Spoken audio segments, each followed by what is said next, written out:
Committee అధ్యక్షులు మహేష్ కుమార్ గౌడ్ గారు విచ్చేస్తున్నారు. ఈరోజు తెలంగాణ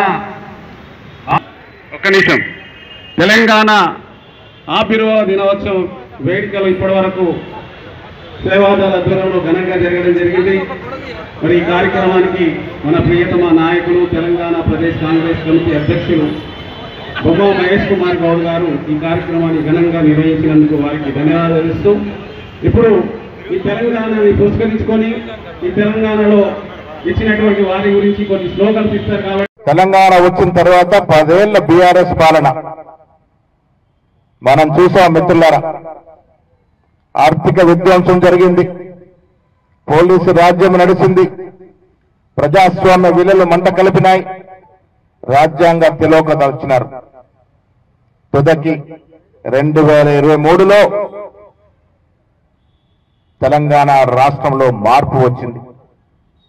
మాన్య ఖర్గే గారు, సోనియా గాంధీ గారు, రాహుల్ గాంధీ గారు, ప్రియాంక గాంధీ గారు తదితరులు చెప్పిన మాటలు నమ్మి ఇచ్చిన 6 గ్యారెంటీలు విశ్వసించి తెలంగాణలో అధికార మార్పుకు శ్రీకారం చుట్టారు. తెలంగాణ ఇచ్చినటువంటి పార్టీ కాంగ్రెస్ పార్టీని అధికారంలోకి తీసుకొచ్చినారు. మిత్రుల సంవత్సరం గడిచింది. రాష్ట్ర ముఖ్యమంత్రికి యువకుడు రేవంత్ రెడ్డి గారు, డిప్యూటీ ముఖ్యమంత్రి బట్టి విక్రమార్క గారి సారథ్యంలో మంత్రివర్గ సభ్యులు, శాసనసభ్యులు, శాసన మండలి సభ్యులు, ఆ తర్వాత ఎన్నికల్లో గెలిచిన పార్లమెంట్ సభ్యులు, రాజ్యసభ సభ్యులందరూ కూడా తెలంగాణ పునర్నిర్మాణానికి కట్టుబడి ఉన్నారు.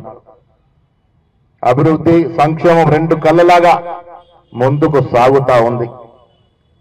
తెలంగాణలోని కాంగ్రెస్ ప్రభుత్వం ఇవాళ దేశానికి దిక్సూచిగా మారింది, ఒక రోల్ మోడల్ గా మారింది.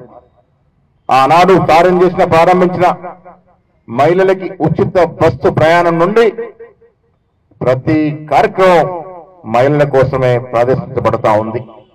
ఇవాళ ఇచ్చిన సన్న బియ్యాల వరకు ఎన్నో సంక్షేమ కార్యక్రమాలు, 18 మాసాల్లో ఎన్నో సంక్షేమ కార్యక్రమాలు, ఎన్నో అభివృద్ధి కార్యక్రమాలు, విద్యా వైద్యానికి పెద్దపీట వేస్తూ యావత్ ప్రపంచ దృష్టిని ఆకర్షించింది తెలంగాణ.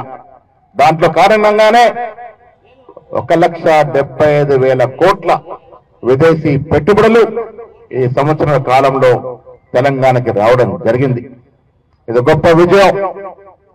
సంక్షేమ పథకాలకు వచ్చినప్పుడు 500 రూపాయలకే మహిళా సోదరిమణులు తృప్తిపడే విధంగా గ్యాస్ సిలిండర్ ఇస్తా ఉన్నాము. 200 యూనిట్ లోపు విద్యుత్ కానుకుంటే ఇవాళ దాదాపు 50 లక్షల కుటుంబాలు ఆ లబ్ధిని పొందుతా ఉన్నాయి.